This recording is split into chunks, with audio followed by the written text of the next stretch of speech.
नहमदुहु व नुसल्ली व नुसल्लिमु अला रसूलिहिल करीम अम्मा बादु फ़अऊज़ु बिल्लाहि मिनश शैतानिर रजीम बिस्मिल्लाहिर रहमानिर रहीम क़ाल अल्लाहु तबारक व तआला फ़िल कलामिल मजीद वल फ़ुरक़ानिल हमीद वस्साबिक़ूनल अव्वलून मिनल मुहाजिरीन वल अंसार वल्लज़ीन तबऊहुम बिइहसानिन रदियल्लाहु अन्हुम व रदू अन्हु क़ाल नबिय्यु सल्लल्लाहु अलैहि वसल्लम मन अहब्बा अलिय्यन फ़क़द अहब्बनी व मन अहब्बनी फ़क़द अहब्बल्लाह मन अबग़दा अलिय्यन फ़क़द अबग़दनी व मन अबग़दनी फ़क़द अबग़दल्लाह सदक़ल्लाहु मौलानल अज़ीम व सदक़ रसूलुहुन नबियुल करीम व नहनु अला ज़ालिका लमिनश शाहिदीन वश्शाकिरीन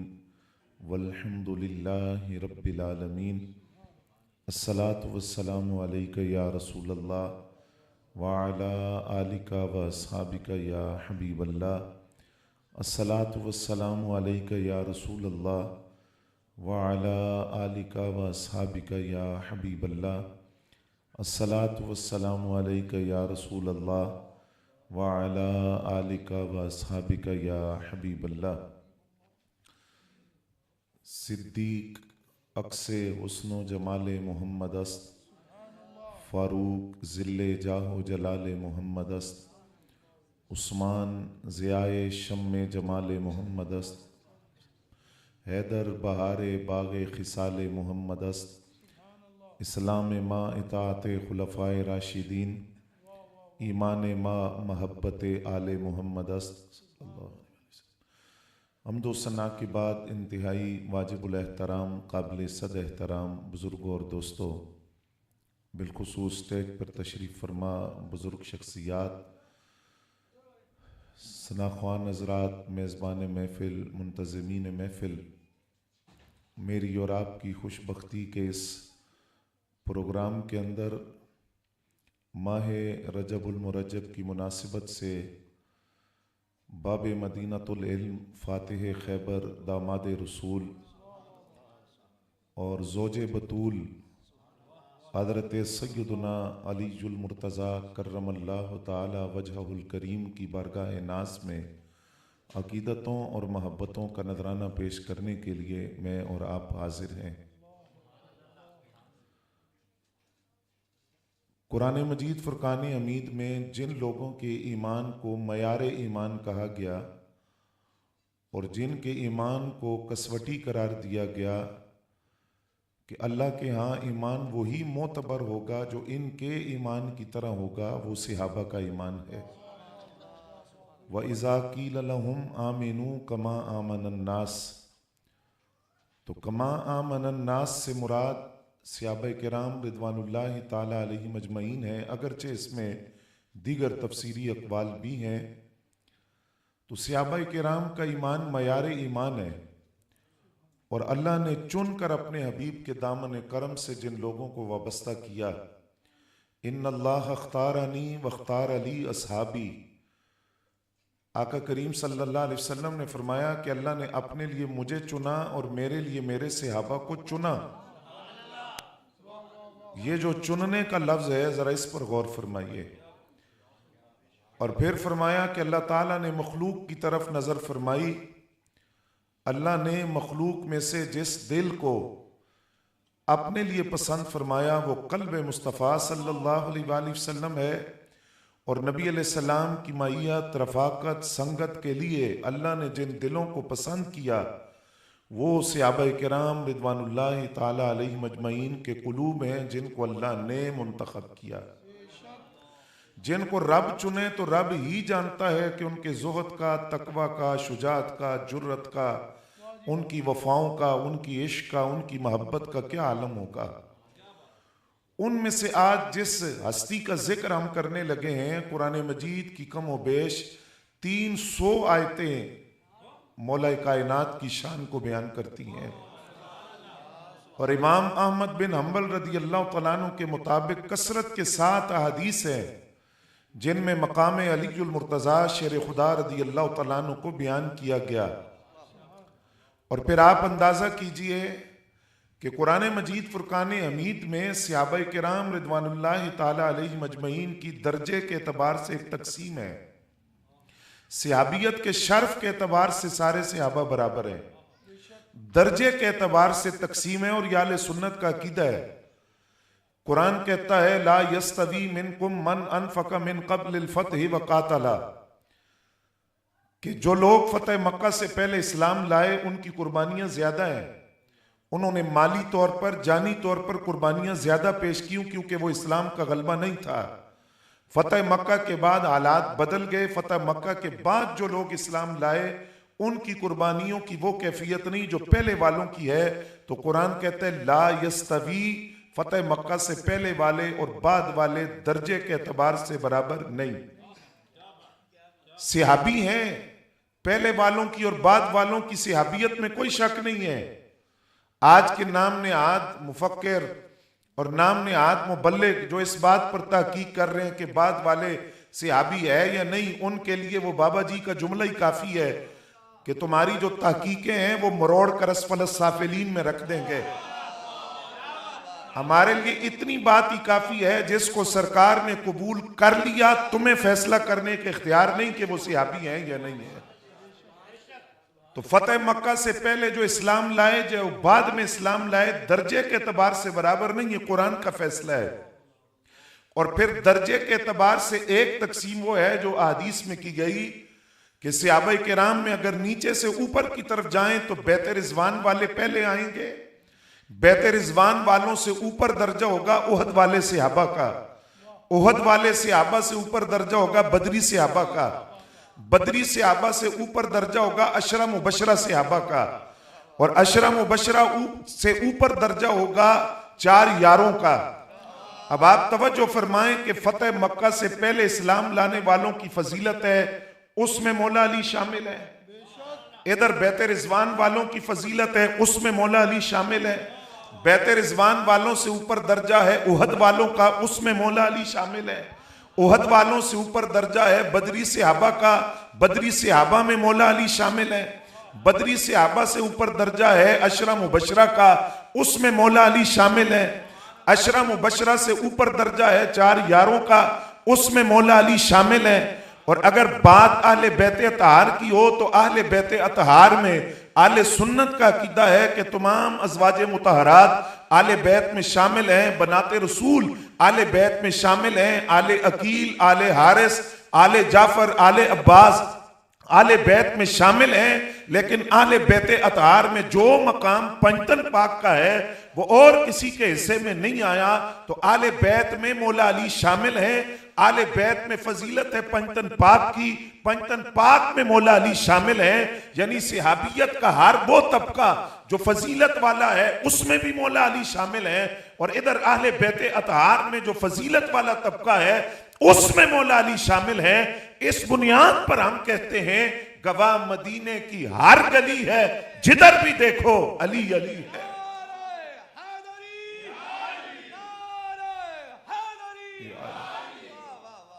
और फिर बाद रिवायात के मुताबिक 13 रजब आपका यौम विलादत। आंख खोली है तो पहला चेहरा कायनात में जो देखा है वो आमिना के लाल का चेहरा है। और पहली खुराक जो मौला अली जुल मुर्तजा के वजूद का हिस्सा बनी है वो आका करीम सल्लल्लाहु अलैहि वसल्लम का लुआब दहन है। और इस्लाम कबूल किया 10 साल की रिवायत भी है, 9 साल की भी है, 8 साल की भी है, 7 साल की भी है कि बच्चों में सबसे पहले इस्लाम कबूल करने वाले मौला कायनात है। और फिर आका करीम सल्लल्लाहु अलैहि वसल्लम ने मांग कर लिया, क्योंकि जनाब अबू तालिब की औलाद ज्यादा थी, तो आपने अपने चचा से फरमाया कि आप अपना एक बेटा मुझे दें जिसकी मैं तरबियत करूं, परवरिश करूं। तो फरमाया कि कुर्रा डालते हैं। फरमाया कुर्रा की जरूरत नहीं, अली मुझे दे दें।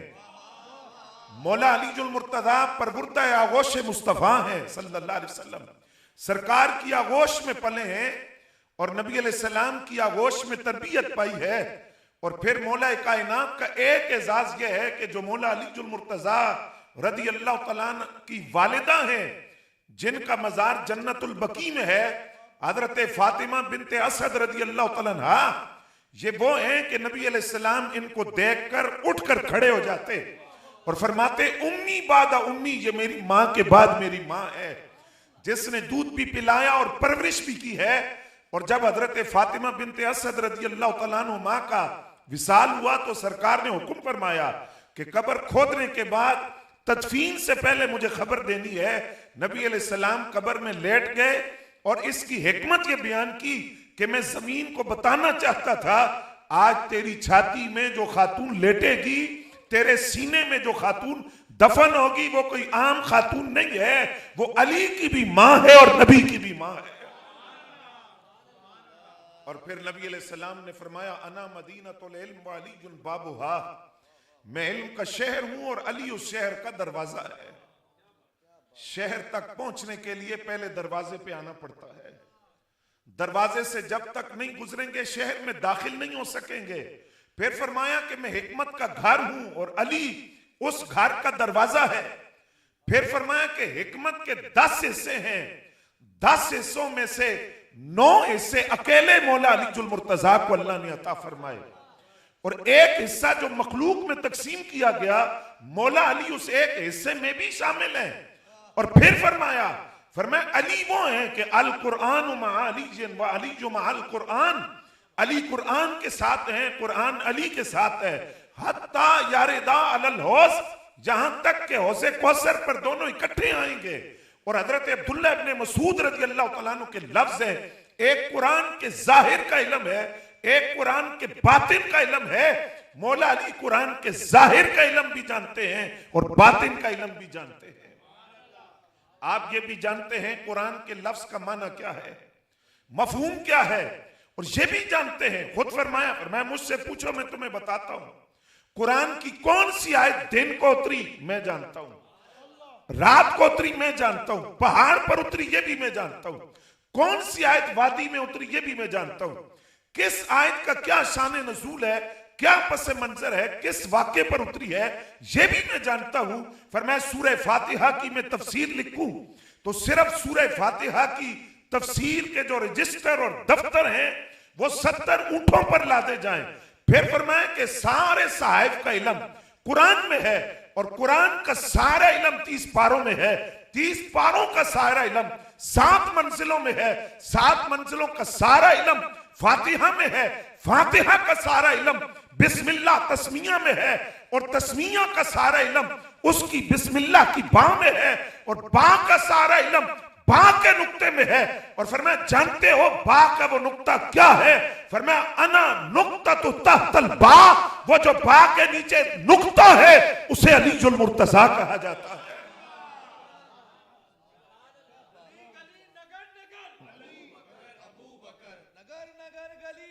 अली अली अली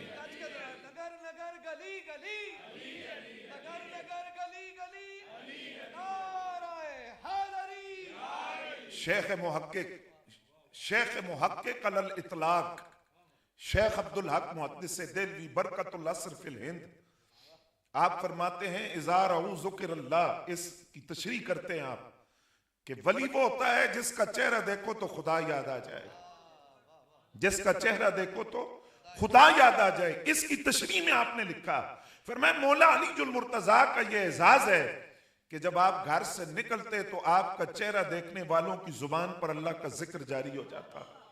ला इलाहा इल्लल्लाह मा अशरफा हाज़ल फता, ला इलाहा इल्लल्लाह मा अशरा हाज़ल फता, मा अकरमा हाज़ल फता, मा आलमा हाज़ल फता। आपको देखने वाले फौरन कहते अल्लाह के सिवा कोई माबूद नहीं। कितना शर्फ वाला नौजवान है, कितना इल्म वाला नौजवान है, कितनी इज्जत वाला तकवे वाला नौजवान है। और ये क्यों ना हो कि एक आम वली की शान ये है कि उसका चेहरा देखकर जुबान पर अल्लाह का जिक्र जारी हो जाता है। और अली तो वो है कि वली तब तक वली बनता नहीं है जब तक उसकी विलायत पर मौला अली की मोहर ना लग जाए। और फिर मौला कायनात अली जुल मुर्तजा शेर खुदा रज़ी अल्लाह तआला अन्हु फरमाते मुझे सरकार ने यमन भेजा, हज़रत खालिद बिन वलीद रज़ी अल्लाह तआला अन्हु को वापस बुलाया और मुझे भेजा कि वहां अहले यमन को इस्लाम की दावत देनी है। और लफ्ज क्या फरमाए? फरमाया अली वो जो यमन में दाखिल होने से पहले घाटी है ना, जब तुम वहां पहुंचो तो तुमने ये लफ्ज कहने हैं, या शजरो, या हजरो, या मदरो, रसूलुल्लाह सल्लल्लाहु अलैहि वसल्लम यकरउ अलैका सलाम। ए यमन के दरख्तों, पत्थरों और मिट्टी के ढीलों, नबी अलैहिस्सलाम ने तुम्हें सलाम कहा है। और सिल तो इलल खल्क़ काफा की शान वाले नबी। मौला हैदर कर्रार फरमाते हैं, जब मैं यमन में दाखिल हुआ तो सरकार की वो नसीहत याद थी। जब मैं दाखिल हुआ तो मैंने ये लफ्ज बोले और मैंने कहा कि ए पत्थरों, ए दरख्तों, ए मिट्टी के ढीलों, तुम्हें नबी अलैहिस्सलाम का सलाम हो।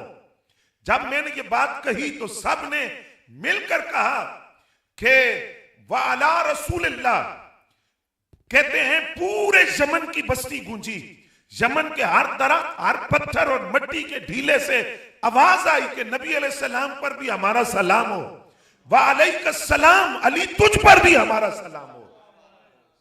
अब मैं यहां सोचने लगा कि उर्सिल तो इलल खल्क़ काफा, ये बात तो समझ आ गई कि दरख्त भी जानते हैं, पत्थर भी जानते हैं, मिट्टी के ढीले भी जानते हैं, और सरकार के सलाम का जवाब दिया। लेकिन वह अलैका सलाम, अली तुझ पर भी सलाम हो, इसका क्या मतलब हुआ? इसका माना इकबाल ने बयान किया कि कुव्वते इश्क से हर पस्त को बाला कर दे, दहर में इसमें मोहम्मद से उजाला कर दे, और की मोहम्मद से वफा तूने तो हम तेरे हैं, ये जहां चीज है क्या लोहो कलम तेरे हैं। माना यह हुआ कि जब कोई बंदा अपने नबी की जात से ताल्लुक मजबूत कर लेता है, ताल्लुक पर रिसालत मुस्तहकम हो जाता है, तो पाक नबी की निस्बत से कायनात का हर दरख्त उसे जानता है, हर पत्थर जानता है, मिट्टी का ढीला जानता है। कमाल उसका नहीं होता, निस्बत मुस्तफा सल्लल्लाहु अलैहि वसल्लम का होता है। नबी अलैहिस्सलाम फरमाते हैं, इस उम्मत के सबसे बड़े काजी मौला अली हैं। और अगर इसी बात को हम अकीदे के बाब में ले जाएं, तवज्जो फरमाएंगे आप, सरकार फरमाएं कि मौला अली सबसे बड़े काजी हैं, तो जिनको हुजूर काजी फरमाएं उनका फैसला गलत नहीं हो सकता। इसको अकीदे के बाब में ले जाएं तो पहला मंजर ये देखें कि उम्मत का सबसे बड़ा काजी हाथ बांध कर ताजदार सदाकत के पीछे खड़ा है। मौला अली इस उम्मत के सबसे बड़े काजी हैं। अकीदे के बाप में ले जाएं तो बाद अज विसाले रसूल वो उम्मत का सबसे बड़ा जज हजरत सिद्दीक अकबर के हाथ में हाथ देकर बैत कर रहा है। इसको अकीदे के बाप में ले जाएं तो उम्मत का सबसे बड़ा काजी सैयदा पाक के जनाजे पर हजरत सैयदना सिद्दीक अकबर से अर्ज कर रहे हैं कि शोहर मैं हूं, आप मुझे हुक्म दे रहे हैं कि मैं पढ़ाऊं जनाजा, लेकिन आप जनाजा पढ़ाएं, क्योंकि उम्मत के इस काजी ने अपने कानों से सरकार से सुना, जिस कौम में अबू बकर मौजूद हो उस कौम में किसी को हक नहीं पहुंचता कि वो मुसल्ले पर खड़ा हो।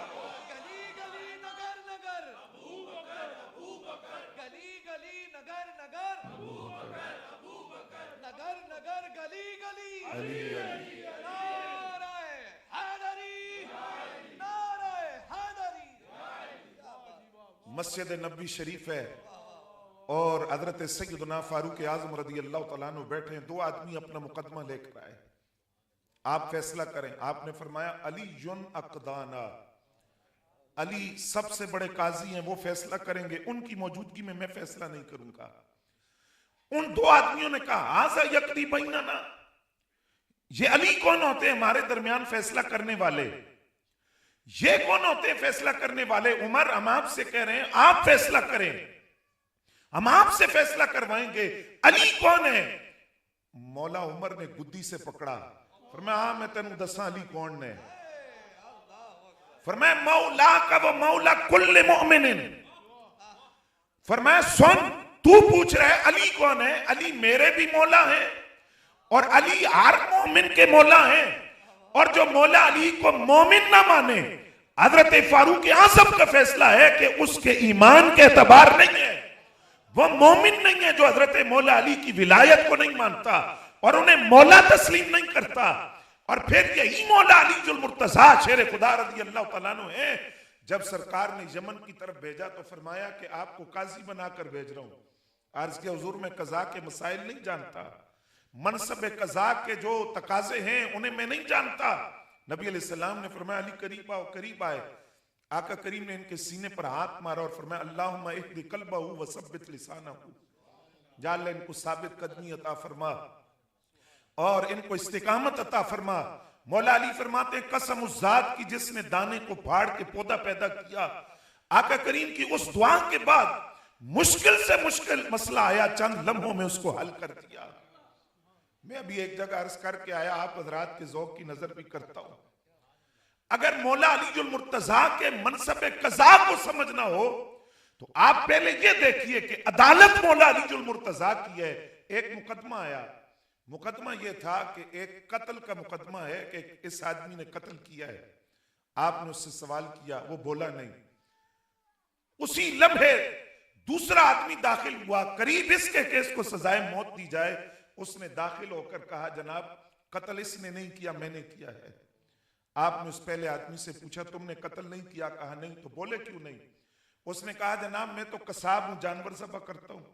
मैंने जानवर ज़बह किया, कज़ाए हाजत की शिद्दत थी, छुरी खून आलूद मुंह में पकड़ी, कपड़ों पे खून लगा हुआ है, हाथों पे खून लगा हुआ, हजार बंद बांध रहा था, करीब लाश पड़ी थी, ऊपर से सिपाही आ गए, कराइन और शवाहिद सारे मेरे हवाले से थे। खून तो वो जानवर का था, लेकिन मैंने सोचा कौन मानेगा, तो मैं चुप कर गया। हालांकि मैं तो कसाब हूं, जानवर ज़बह करके आया था। तो उस आदमी ने, दूसरे ने कहा जनाब कत्ल इसने नहीं किया, ये वाकई कसाब है, कत्ल मैंने किया है। मौला अली मुर्तजा ने इमाम हसन पाक से फरमाया फैसला आप करेंगे, फैसला आप करेंगे। इमाम हसन मुज्तबा रज़ियल्लाहु तआला अन्हु ने अर्ज किया अब्बा जी दोनों को छोड़ दें। एक तो वो है ना जो बेगुनाह है, उसने कत्ल ही नहीं किया, वो कसाब है, उसको छोड़ दें, दूसरे को भी छोड़ दें। फरमाया हसन दूसरा कैसे छोड़ दें, कत्ल का एतराफ कर रहा है, बेटे का इम्तिहान लिया जा रहा है। काबा जी मैं कुरान की रोशनी में अर्ज कर रहा हूं, दूसरे को भी छोड़ दे, क्योंकि कुरान कहता है एक इंसान का कत्ल पूरी इंसानियत का कत्ल है, तो एक इंसान की जान बचाना भी तो पूरी इंसानियत की जान बचाना है ना। तो इसने अगर एक कत्ल किया है तो एक आदमी की जान भी बचाई है। मौला अली मुर्तजा ने इमाम हसन की पेशानी पर बोसा किया, अर्ज ये करना चाहता हूं अगर दरख्त पर लगने वाले फल की कैफियत ये है तो दरख्त मौला अली मुर्तजा की अपनी कैफियत का आलम क्या होगा। ये दौर है दौरे फारूकी और अदालत है काजी शुरैह की, और काजी शुरैह की अदालत के अंदर एक मुकदमा लाया जाता है। मुकदमा यह है कि रात की तारीकी के अंदर दो औरतों ने बच्चा जन्म दिया, और अब जब सुबह हुई तो एक लड़का है एक लड़की है, लेकिन लड़की को ऑन करने के लिए कोई तैयार नहीं है। दोनों कहती हैं कि मैंने लड़के को जन्म दिया। काजी शुरैह ने मुकदमा उठाया और हजरत फारूक आजम की बारगाह के अंदर आपने अपने साहब को बुलाया, मशवरा किया, फरमाया कि किससे रुजू करना चाहिए। उन्होंने कहा जनाब लोग मुश्किलात में आपकी तरफ रुजू करते हैं। फरमाया मैं अली की तरफ रुजू करता हूं। इसका फैसला मौला कायनात मौला अली मुर्तजा मौला हैदर करार करेंगे। ये मोहब्बतें देख रहे हैं आप, मोहब्बतें देख रहे हैं, रुहमाउ बैनहुम का अमली जलवा देख रहे हैं आप।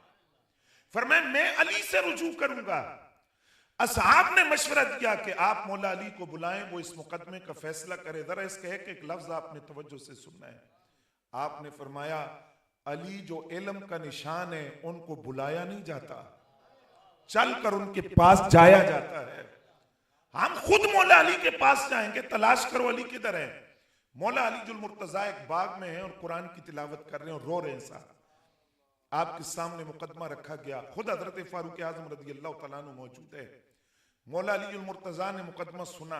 वाकई बड़ा अजीब मुकदमा है कि कोई माँ बेटी को मान ही नहीं रही, दोनों कह रही हैं बेटा जन्म दिया, रात की तारीकी है, पता नहीं चला बेटा किसका है बेटी किसकी है।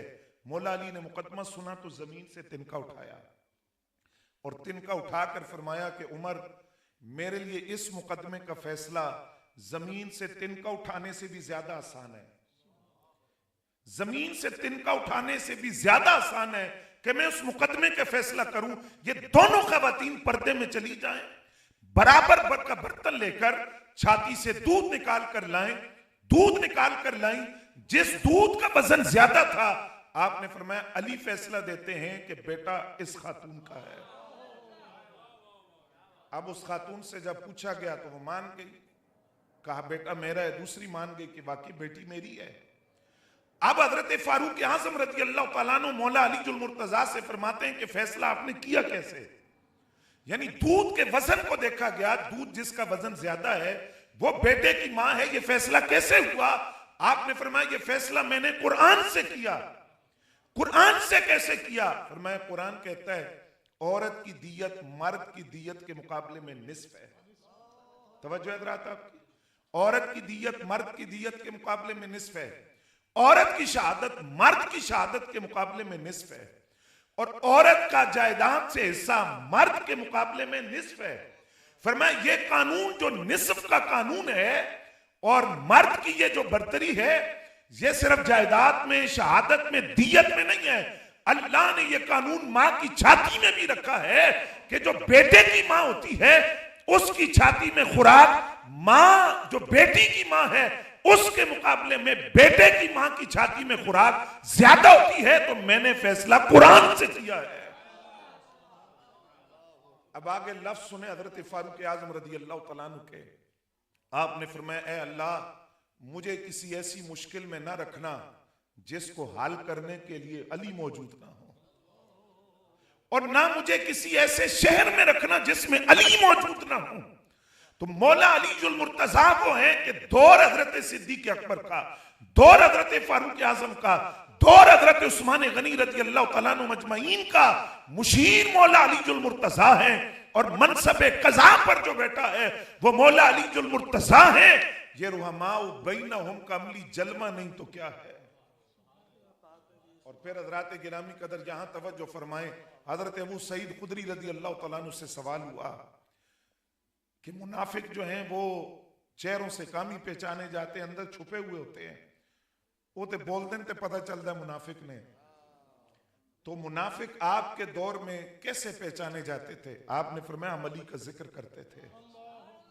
अली का जिक्र ये पैमाना था मोमिन और मुनाफिक की पहचान के लिए।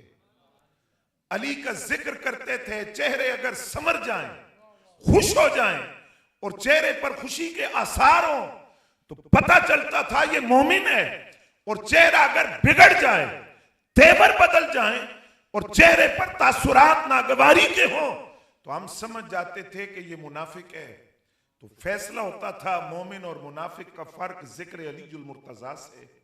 इसी बात को थोड़ा और आगे बढ़ाते हैं। नबी अलैहिस्सलाम ने फरमाया अरबातुन, चार वो हैं जिनकी मोहब्बत सिर्फ मोमिन के सीने में जमा होगी। इनमें से किसी एक का भी बुग़्ज़ हो तो वो मुनाफिक है। चारों की मोहब्बत जिस सीने में जमा हो वो मोमिन का सीना है। और फरमाया वो चार कौन है? फरमाया वो अबू बकर हैं, उमर हैं, उस्मान हैं, अली हैं रज़ी अल्लाह तआला अन्हु मजमईन। और फिर जिस वक्त हजरत सिद्दीक अकबर रज़ी अल्लाह तआला अन्हु मौला अली जुल मुर्तजा से फरमाते हैं आपको मुबारक हो, किस बात की? जन्नत की राहदारी, जन्नत का नोटिफिकेशन, जन्नत का इजाजतनामा आप जिसको देंगे वो जन्नत में दाखिल होगा। और आपके दिए हुए इजाजतनामे के बगैर नबी अलैहिस्सलाम ने फरमाया कि जन्नत की राहदारी और नोटिफिकेशन अली जिसको दें वो जन्नत में दाखिल होगा। तो आपको इस बात की मुबारक हो। उन्होंने कहा अबू बकर आपने इससे अगली बात नहीं सुनी? इससे अगली बात क्या है? फरमाया सरकार ने फरमाया अला उबश्शिरुका, अला उबश्शिरुका, ए अबू बकर मैं क्या आपको खुशखबरी ना दूं? काला रसूलुल्लाह सल्लल्लाहु अलैहि वसल्लम इल्ला मन अहब्बा अबी बकर, मुझे सरकार ने फरमाया था अली जन्नत की राहदारी और जन्नत का नोटिफिकेशन उसे ही देना है जो अबू बकर से मोहब्बत करता होगा। जो सिद्दीक अकबर रज़ी अल्लाह तआला अन्हु से मोहब्बत करे, जन्नत की राहदारी और जन्नत का नोटिफिकेशन उसे ही देना है। और फिर इसी मोहब्बत को थोड़ा आगे बढ़ाएं। हजरात गिरामी कदर तवज्जो है, मैं तफसील में नहीं जाऊंगा, सिर्फ इशारा करूंगा कि आज हरा गैरा नतू खैरा तराजू हाथ में लेकर फैसले करने के लिए बैठ गए। आप मुस्तनद उलमा से जुड़िए और उनसे पूछिए। यही माह रजब के अंदर हजरत अमीर मुआविया रज़ी अल्लाह तआला अन्हु का यौम विसाल है। बड़ी गलत फहमियां फैलाई जाती हैं और अकायद पर डाका डालने की कोशिश की जाती है। मैं सिर्फ एक रिवायत अर्ज करूंगा कि उनकी मौला अली से क्या मोहब्बत थी। जिस वक्त जाती इख्तिलाफ नहीं, राय का इख्तिलाफ, जाती इख्तिलाफ नहीं, राय का इख्तिलाफ। और राय ये थी, मौला अली जुल मुर्तजा रज़ी अल्लाह तआला अन्हु की राय थी कि जो हजरत उस्मान गनी के कातिल हैं उनसे फिलफौर बदला न लिया जाए। हजरत अमीर मुआविया रज़ी अल्लाह तआला अन्हु की राय थी कि फिलफौर इनसे बदला लिया जाए। इसमें आले सुन्नत का अकीदा है कि मौला अली हक पर थे, मौला अली हक पर थे। हजरत अमीर मुआविया रज़ी अल्लाह तआला अन्हु का इज्तिहाद दुरुस्त नहीं था, लेकिन इज्तिहाद दुरुस्त ना होने का यह मतलब नहीं कि उनकी सिहाबियत पर तान किया जाए। इज्तिहाद दुरुस्त नहीं था, लेकिन फिर भी एक अजर उन्हें मिला। मौला अली का इज्तिहाद दुरुस्त था, उन्हें 2 अजर मिले। अब जब ये राय का इख्तिलाफ है आपस में, रूम का जो बादशाह है, ईसाई बादशाह, उसको पता चला कि मुसलमानों की ये जो 2 शख्सियात हैं इनके दरमियान राय का इख्तिलाफ है, तो उसने ये पेशकश की और ये मंसूबा बनाया कि क्यों ना इनमें से एक को साथ मिलाया जाए। हजरत अमीर मुआविया को साथ मिलाकर मुसलमानों पर हमला किया जाए, इनको कुव्वत दी जाए, एक फरीक को साथ मिला लें, हमला कर लें। जब हमला करके कामयाबी मिल जाए, उस फरीक को भी साइड पर लगाकर रियासत इस्लामिया पर कब्जा कर लिया जाए। यह मंसूबा रूम के ईसाई बादशाह ने तैयार किया। जब यह मंसूबा तैयार हुआ, इसकी खबर हजरत अमीर मुआविया को पहुंची। तवज्जो फरमाएं, क्या राय का इख्तिलाफ था, जाती इख्तिलाफ नहीं था। यही वजह है कि मौला अली जुल मुर्तजा से सवाल हुआ कि ये जो बाहमी जंगों में उस तरफ और इस तरफ जो कत्ल हुए उनका क्या हुक्म है। फरमाया वो भी शहीद है, ये भी शहीद है, क्योंकि जंग कुफर और इस्लाम की नहीं थी, राय का मसला था, राय का इख्तिलाफ था। रूमी बादशाह की बात हजरत अमीर मुआविया के कानों में पड़ी। आपने उस ईसाई बादशाह को खत लिखा, लफ्ज सुनोगे? आपने फरमाया, ए दुनिया के कुत्ते, ये लफ्ज है, ए दुनिया के कुत्ते, मुझ तक तेरी ये बात पहुंची है कि तूने ये सोचा है कि तू मेरे और मौला अली के जो राय का इख्तिलाफ है उससे फायदा उठाकर हमला करके रियासत इस्लामिया पर कब्जा करे। अगर तूने ऐसा सोचा, अगर तूने ऐसा सोचा तो तेरे खिलाफ अली की क़यादत में लश्कर निकलेगा और उसका पहला सिपाही अमीर मुआविया होगा।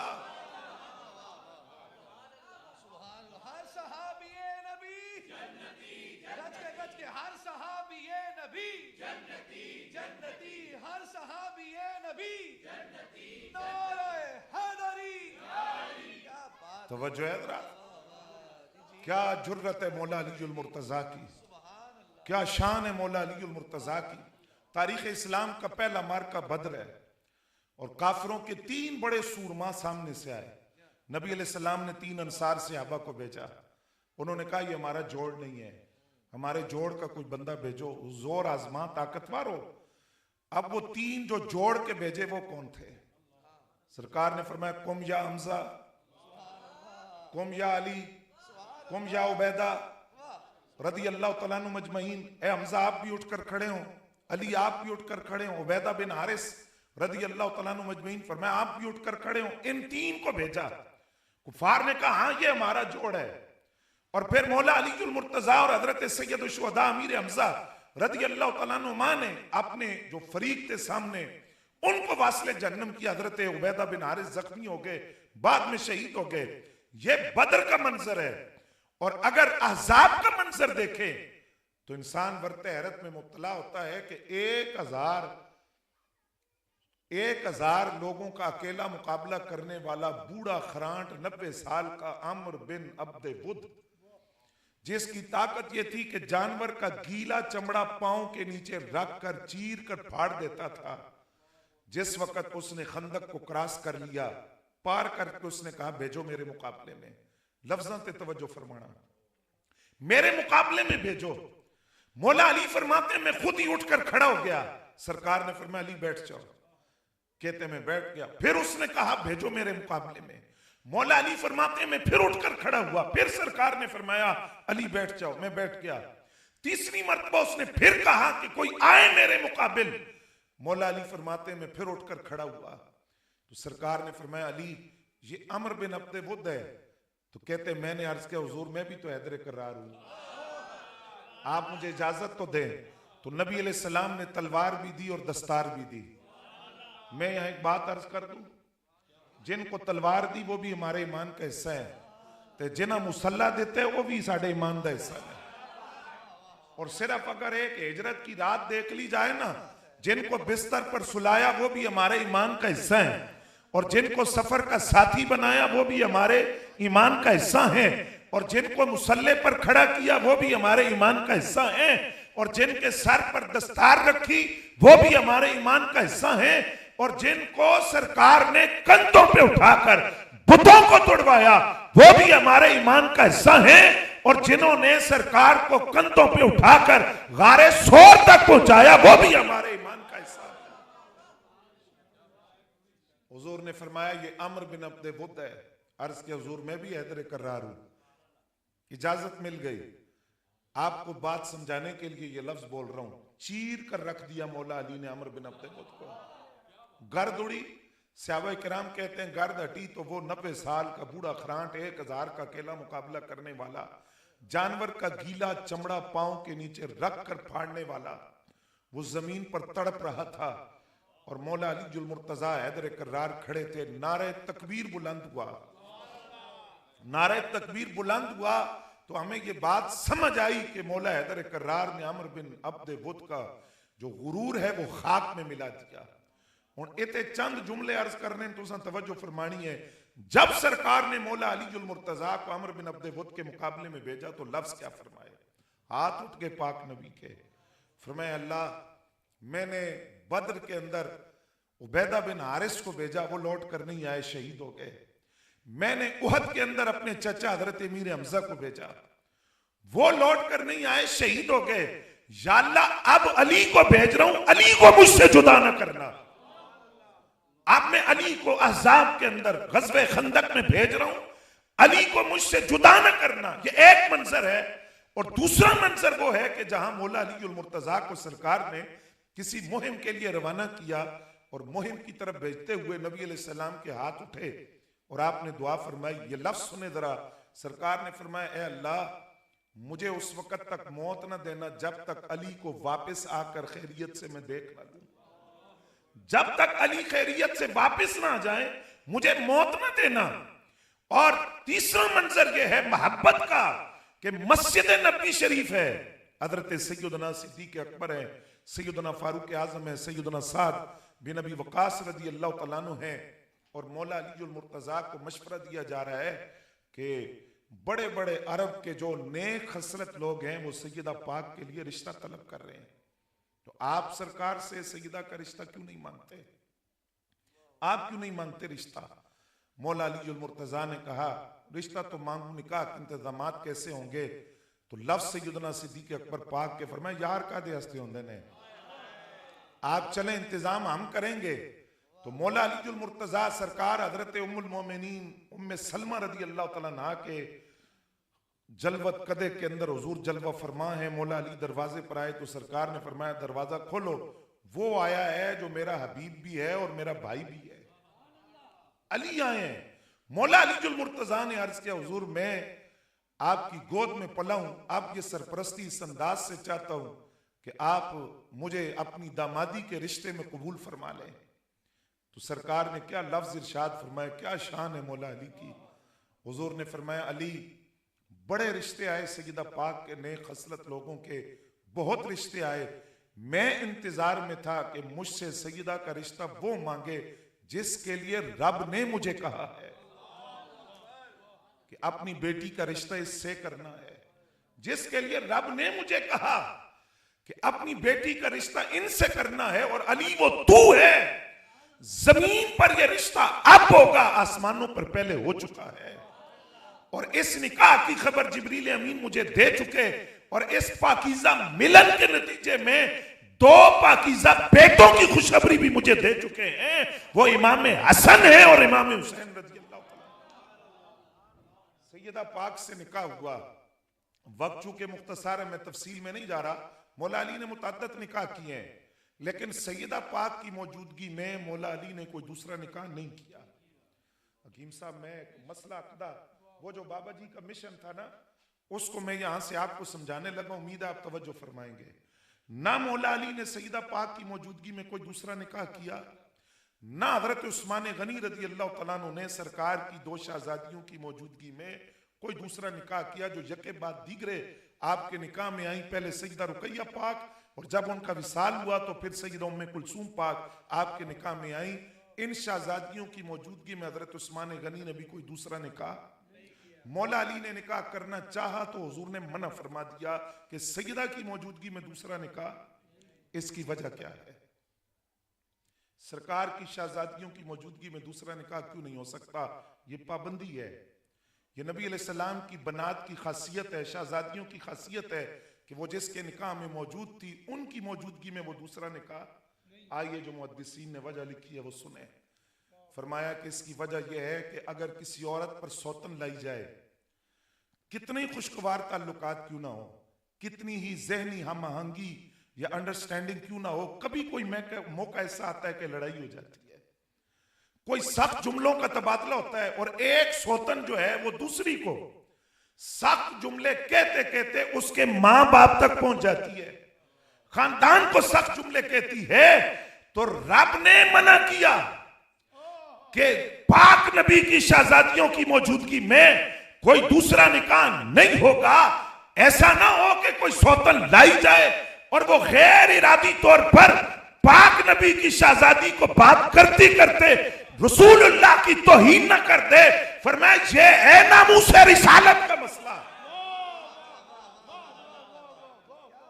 कि सरकार की शहजादियों की मौजूदगी में कोई दूसरी औरत से निकाह पाक नबी के दामाद नहीं कर सकते कि वो गैर इरादी तौर पर कोई जुमला ऐसा ना बोल दे जो नबी अलैहिस्सलाम की जात तक बात पहुंच जाए।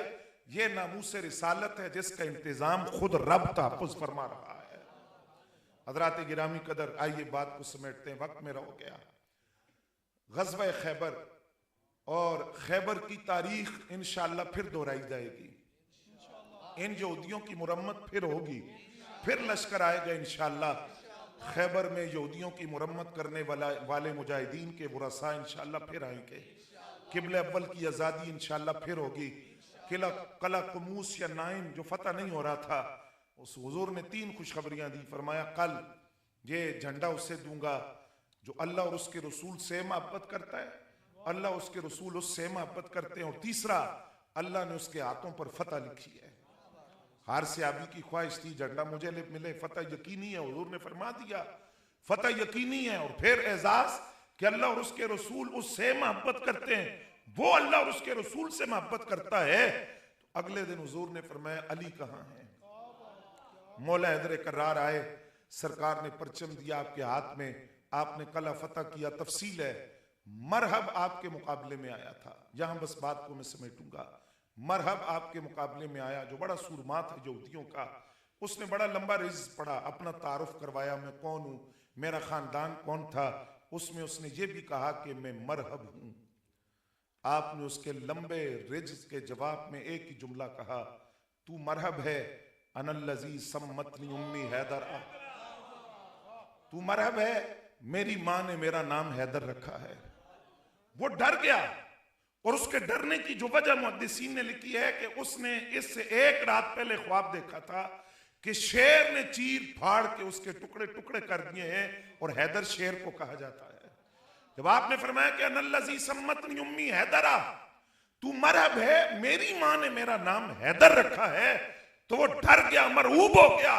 और हैदर आम शेर को नहीं कहते, क्योंकि अरबी जुबान के अंदर, अरबी लुगत के अंदर सैकड़ों नाम है शेर के लिए। शेर सिर्फ कछार में बैठा हो तो इस शेर को असद कहते हैं। शेर कछार से बाहर निकले तो इस शेर का नाम फिर असद नहीं है, इसको जिरगाम कहते हैं।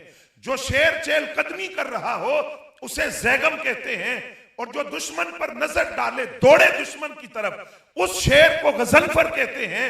और जो शेर अपने दुश्मन को दबोच ले उसे हमसा कहते हैं, और जो शेर अपने दुश्मन को सांस न लेने दे उसे अब्बास कहते हैं। और जो शेर पलट पलट कर हमला करे और दुश्मन के 2 टुकड़े कर दे उसे हैदर करार कहा जाता है।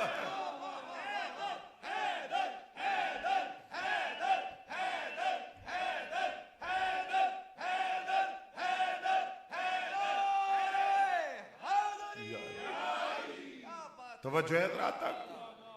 तो फरमाया मुझे हैदर कहते हैं, और हैदर बनकर आपने दिखाया। आपके जो आखिरी अल्फाज थे कूफा की जामे मस्जिद की सीढ़ियों पर, क्या कहा? फुस्तु बिरब्बिल काबा, रब्बे काबा की कसम में कामयाब हो गया, इसलिए कि मैंने जिंदगी उसी तरह गुजारी जिस तरह मेरे रब और रब के महबूब ने चाहा। तो मौला अली मुर्तज़ा का मुहिब वो नहीं जो भांग और चर्स पीकर अली अली करे।